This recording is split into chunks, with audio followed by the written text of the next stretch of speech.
नमस्कार, मी श्रावणी जिनेंद्र इंगवले. मी Kamal institute nursing education जतवरून इथे आले आहे.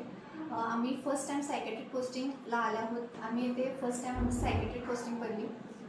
सायकॅट्रिक पोस्टिंगकडे बघण्याचा दृष्टिकोन माझा खूप वेगळा आहे, कारण आम्ही आत्तापर्यंत जे जतमध्ये पोस्टिंग केली त्यामध्ये कसं झालं होतं की आम्ही चाइल्डमध्ये, पेडियाट्रिकमध्ये केली, गायनेकमध्ये केली, ऑल्सो ऑर्थोपेडिकमध्ये सुद्धा आम्ही पोस्टिंग केली. पण इकडे आल्यानंतर असं बघितलं की मेंटल इलनेसवरती इतका फोकस करणारे पण हॉस्पिटल असू शकतात, हे मला तरी इथं आल्यानंतरच समजलं. कारण मी सगळ्यात मेन रिस्पेक्टेड डॉक्टर हळिंगे सर यांचे खूप आभार मानेन की त्यांनी इतका मोठा विचार केला, ते पण मेंटल इलनेस रिकवर करण्यासाठी. त्यासोबत त्यांच्या मिसेस जे आहेत की डॉक्टर निशा मॅम, त्यांचं सुद्धा खूप योगदान आहे यामध्ये.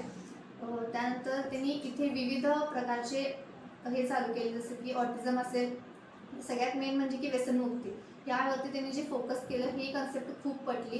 त्यानंतर आम्ही फर्स्ट टाईम सायकॅट्रिक पोस्टिंगला आलेलो आहोत, त्यामुळे आम्हाला इथे खूप काही शिकायला भेटलं.